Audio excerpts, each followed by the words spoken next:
My practice of fasting didn't come from reading books, listening to sermons, or following a tradition just because my family happened to have observed it. It came from my own personal experience. During my school days,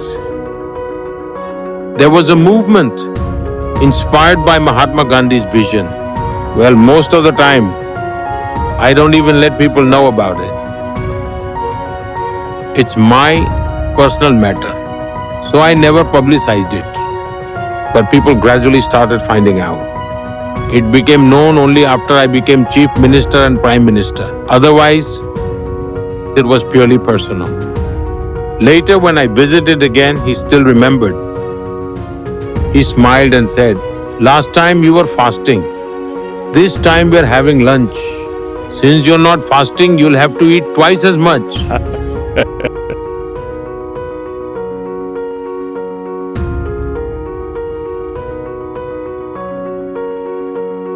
I should also say I'm fasting right now. It's been almost 2 days, 45 hours. So just water, no food. In honor of this conversation, just to get in the right mindset, get into the spiritual level. I've read that you often fast for many days. Can you explain why you fast and where does your mind go when you fast? First of all, I'm truly pleasantly surprised and honored that you're fasting. All the more because it feels like you're fasting as a tribute of respect for me. So I express my deepest gratitude to you for doing this. In India, our religious traditions are actually a way of life. Our Supreme Court once gave a brilliant interpretation of Hinduism. They have stated that Hinduism is not about rituals or methods of worship, but rather it's a way of living, a philosophy that guides life itself. And in our scriptures, there is deep discussion on elevating the body, mind, intellect, soul, and humanity. They outline various paths, traditions, and systems to achieve this. And fasting is one of them. But fasting alone isn't everything. In India, whether you see it culturally or philosophically, sometimes I see that fasting is a way to cultivate discipline. If I put it in simple terms or explain it to the viewers who are unfamiliar with India, it is a powerful tool to bring both the inner and outer self into balance. It shapes life in profound ways. When you fast, you may have noticed, as you said, you've been fasting on water for 2 days. Every single one of your senses, especially smell, touch, and taste, becomes highly sensitive. You may even notice the subtle aroma of water itself, something you probably never noticed before when drinking it. If someone walks past you carrying tea, you will catch its aroma just like you would with coffee. A small flower you've seen before, you will see it again today. But now you can perceive its details more vividly. Your senses become extra sharp, highly aware, and fully tuned in. And their capability to observe and to respond multiplies and grows sharper. I have personally often experienced this. Another thing I've experienced is that fasting can greatly accelerate the thinking process and can give a fresh perspective. You start thinking outside the box. I don't know if everyone experiences this, but I certainly do. Most people assume that fasting simply means giving up food or not eating. But that's just the physical aspect of fasting. If someone is forced to go without food due to hardship, with an empty stomach, can we call that fasting? Fasting is actually a scientific process. Whenever I fast for an extended period, I prepare my body in advance. For 5 to 7 days before the fast, I follow various Ayurvedic practices and yoga practices, along with other traditional cleansing methods, to internally reset my system. Before actually beginning the fast, I make sure to drink a lot of water as much as possible. So you could say that this detoxification process helps prepare my body in the best possible way. And once I begin fasting, for me it's an act of devotion. For me, fasting is a form of self-discipline. For me personally, even while I go about doing my daily activities during a fast, my mind remains deeply introspective and focused inward. And that experience is profoundly transformative for me. My practice of fasting didn't come from reading books, listening to sermons, or following a tradition just because my family happened to have observed it. It came from my own personal experience. During my school days, there was a movement inspired by Mahatma Gandhi's vision, his vision of cow protection. The government had not enacted any laws at the time. At the time, people across the country observed a one-day fast by gathering in public places in silent protests. We were just kids, probably had just finished primary school. Something inside me said I should be part of this. And that was the first time in my life I experienced fasting. At such a young age, I felt neither hunger nor any desire for food. Instead, I felt a new awareness, a surge of energy within me. So I became convinced that fasting is a science, far beyond just skipping meals. It is something far greater than that. Then gradually, I refined my body and mind through various experiments. Over time, it became a long and disciplined journey for me. And one thing is certain, fasting never slows me down.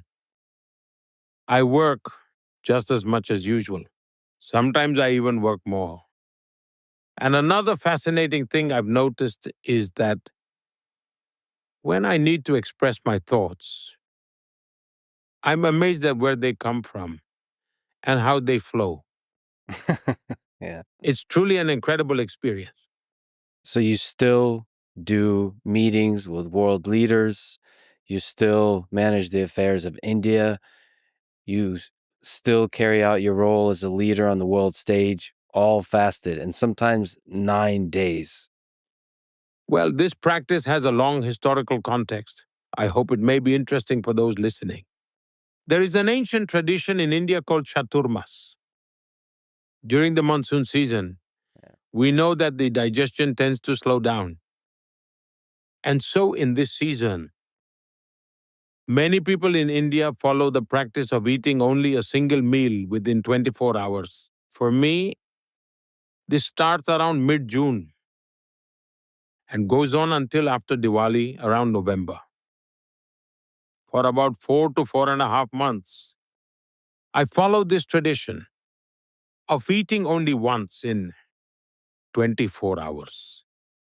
Then comes the Navratri festival in India, which usually falls in September or October. During this time, the whole country celebrates Durga Puja, a festival of strength, devotion, and spiritual discipline. This lasts for 9 days. During this time, I completely abstain from food and only drink hot water. Although drinking hot water has always been a part of my daily routine, my past lifestyle was such that I naturally developed this habit over time.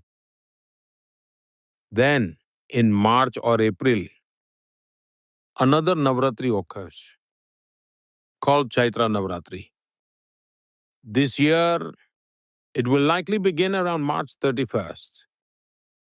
During this 9-day fast, I eat only one specific fruit once a day. So for those 9 days, if let's say I choose papaya, then for all 9 days, I won't touch anything else, just papaya. That too, I eat only once a day. That's how I follow my 9-day fasting routine. So there are numerous fasts I keep throughout the year. And this has become a deeply ingrained tradition in my life. Perhaps I can say that I've been following these practices for 50 to 55 years. Has there been times when you met with a world leader and completely fasted? And maybe what do they think about that? What do they think about your ability to do that kind of thing? And you're right. I should mention that from even my 2 days, my ability to be present, my ability to sense everything, sharply focus on this experience is elevated. But yes, is there stories with a world leader that maybe jump to mind when you were fasted? Well, most of the time, I don't even let people know about it. It's my personal matter.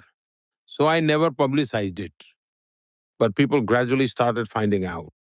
It became known only after I became chief minister and prime minister. Otherwise, it was purely personal. Mhm. But now that it's out in the open, I don't mind sharing. If someone asks, I tell them so it might be useful to them because it's not my personal property. It's my experience. And if that can help someone, why not share it? After all, my life has always been devoted to the well being of others. For example, after I became prime minister, I had a bilateral meeting at the White House with President Obama. And he had also arranged a formal dinner. Then, as discussions between the two governments progressed, someone said, "Please join us for dinner." To which another replied, "But the Prime Minister doesn't eat." This left them a bit concerned. How do you host the leader of such a major nation at the White House without serving food? When we sat down, they brought me a glass of hot water. I turned to President Obama and jokingly said, "Look, my dinner has arrived," as I placed the glass in front of me.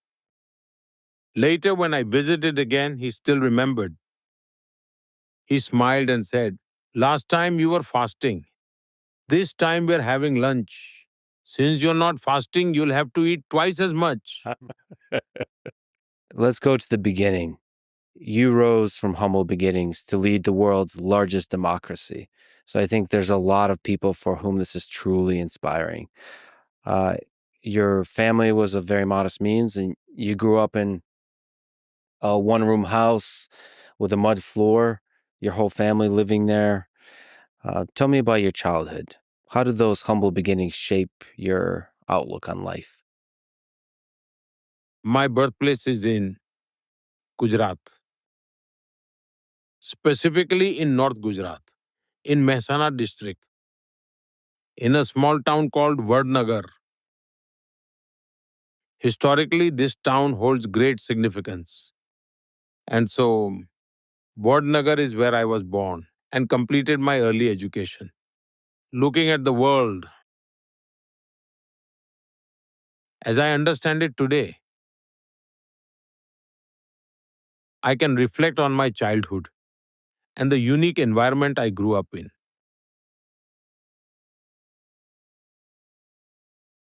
My village had certain fascinating aspects, some of which are quite rare, even globally.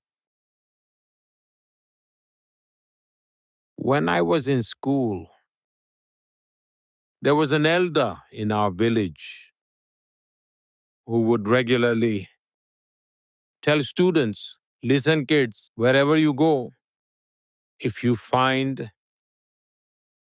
a carved stone or you find a stone with inscriptions on it or anything with engravings, bring it and place it in this corner of the school. Over time, my curiosity grew and I started to understand. I realized that my village had a rich and ancient history. Discussions at school often revealed more fascinating details about its past. Later, I learned that China even made a film about it. I had read in a newspaper about a film that mentioned the Chinese philosopher Huan Tsang, who had spent a considerable amount of time in my village, having arrived there many centuries ago. Back then, it was a major center for Buddhist learning. That's how I first learned about it. And perhaps around the 1400s, it was a prominent Buddhist educational hub. There was a victory monument from the 12th century, a temple from the 17th century, and in the 16th century, two sisters, Tana and Riri, who were renowned musicians. As I uncovered these history traces, I grasped the depth of our heritage. So, when I became chief minister, I initiated large-scale excavation projects. The findings from these very projects confirmed that thousands of Buddhist monks had, at one time, studied there. It was a place where Buddhist, Jain, and Hindu traditions coexisted harmoniously. And for us, history wasn't just confined to books. Every stone spoke. Every wall had a story to tell. And so, when we began the large-scale excavation work, we uncovered findings that hold immense historical significance.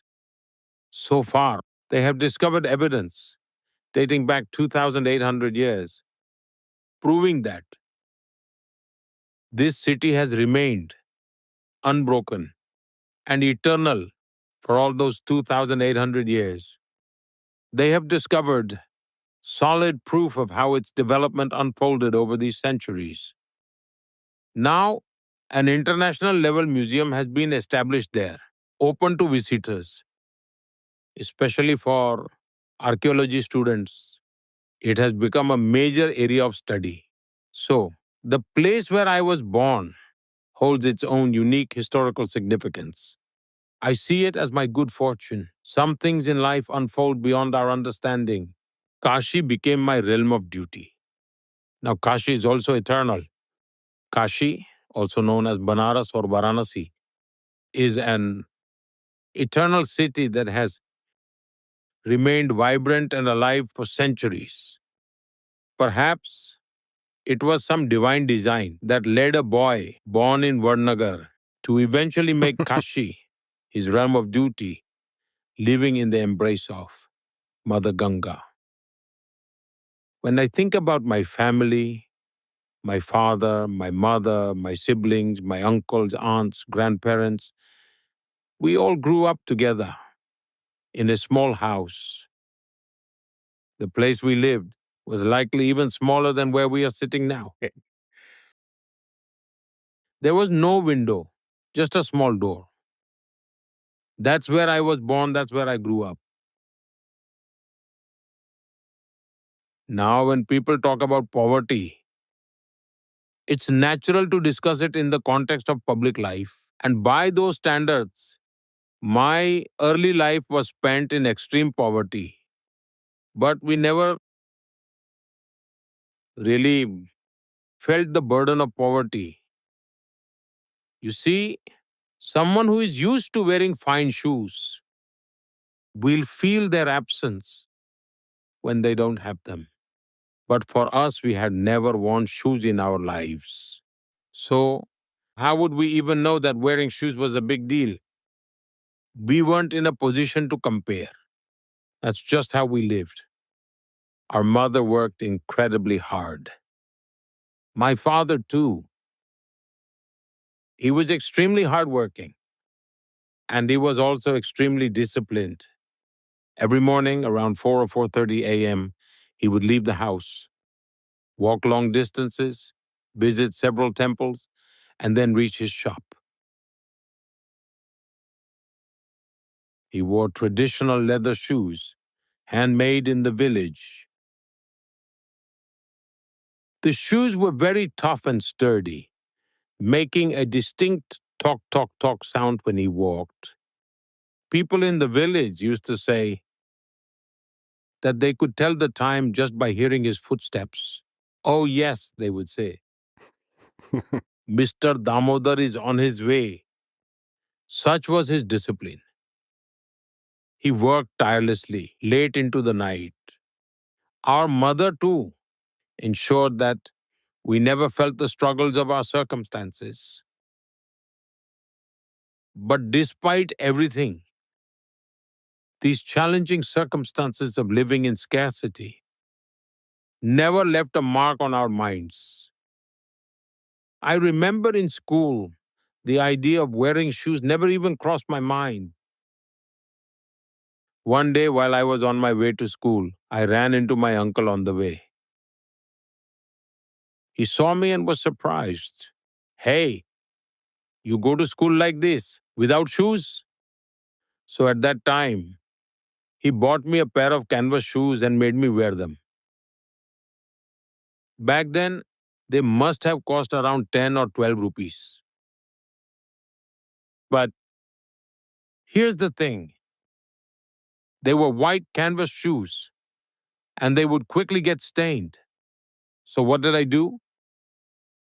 In the evening, after school was over, I would stay back for a while.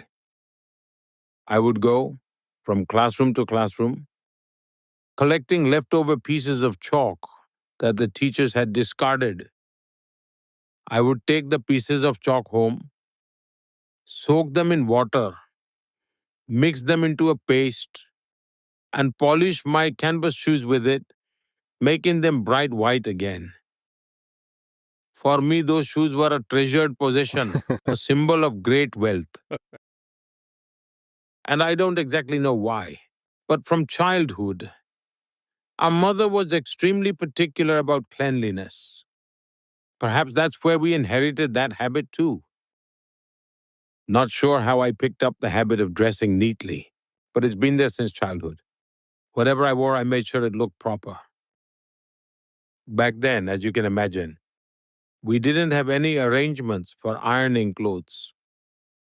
So instead, I would heat up water in a copper pot, hold it with tongs, and press my clothes myself. Then I'd head off to school.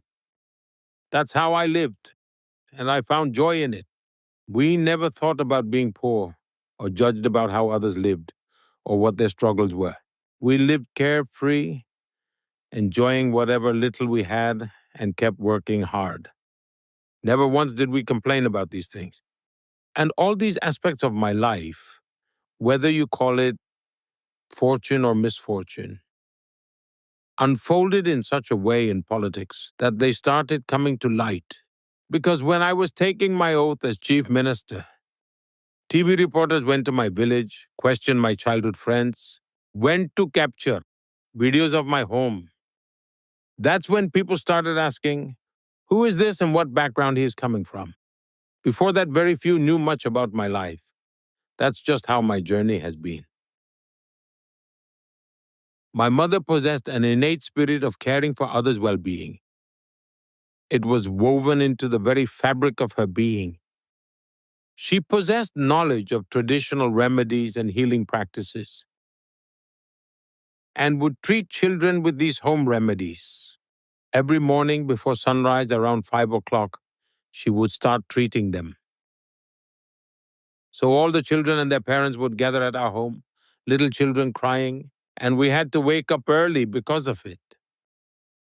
Meanwhile, my mother would continue treating them with care. This spirit of service in a way, was nurtured through these experiences. A sense of empathy for society, the desire to do good for others. These values were instilled in me from my family. I believe that my life has been shaped by my mother, my father, my teachers, and the environment I grew up in. There's a lot of young people listening to this that are truly inspired by your story. From those humble beginnings to the leader of the biggest democracy in the world. What can you tell to those young folks who are struggling, who are lost in the world, who are trying to find their way? What advice could you give them? I want to tell all the young people the following. No matter how dark the night may seem, it is still just night, and morning is bound to come. That's why we need patience and self-confidence. Yes, the challenges are real, but I am not defined by my circumstances. I am here for a purpose, sent by a higher power, and I am not alone. The one who sent me is always with me. This unwavering faith should always remain within us. Difficulties are a test of endurance. They are not meant to defeat me. Hardships exist to make me stronger, helping me grow and improve, not to leave me feeling hopeless or discouraged. Personally, I see every crisis, every challenge as an opportunity. So, to all young people, I say, have patience. There are no shortcuts in life. At our railway stations, there hangs a sign for those who habitually cross the tracks instead of using the bridge. It reads, "Shortcut will cut you short." I would tell young people the same: shortcut will cut you short. There are no shortcuts in life. Patience and perseverance are essential. Whatever responsibility we are given, we must pour our heart into it. We should live it with passion, enjoy the journey, and find fulfillment in it. I truly believe that if this mindset is cultivated, it transforms life. Similarly, abundance alone is not enough. There is no guarantee of success. Even a wealthy person who indulges in comfort and idleness will eventually wither away. Instead, he must decide, yes, I may have resources around me, but I must use my abilities to grow them further. I must contribute more to society with my own strength. Even if I am in a good position, there is still so much more to do. Even if I am not in a good position, there is still so much work to do. That's what I believe. I have also noticed that some people tend to think, I've learned enough, that's it. But one should never let the student within them die. Learning should never stop. I believe that as long as I am alive, I must have a purpose. Perhaps I exist to keep learning, to keep growing. Now, my mother tongue is Gujarati, and we were not very familiar with the Hindi language, nor did we know how to speak it eloquently or communicate effectively. But as a child, I used to sit at my father's tea shop. And at that young age, I got the chance to meet so many people. And every time I learned something from them, I observed their ways of speaking, their expressions. These things taught me a lot. Even though I wasn't in a position to apply it then, I thought, if I ever get the chance, why not? Why shouldn't I present myself well?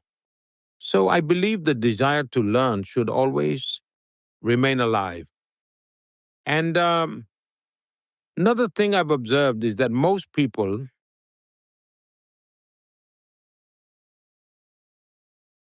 dream about achieving something or becoming someone. They set big targets. And when they fall short, they feel disappointed. That's why whenever I get a chance to talk to my friends, I tell them, instead of dreaming about getting and becoming, dream of doing something. If you focus on doing something, and let's say your goal is to reach 10, but you make it to 8, you won't feel discouraged. You'll still work toward 10 with determination. But if your dream is only to become something and it doesn't happen, even your achievements may feel like a burden. That's why we must adjust our mindset in life. Instead of thinking about what I got or didn't get, the mindset should be, what can I give? Because true contentment doesn't bloom on its own. It grows from the depth of what you give.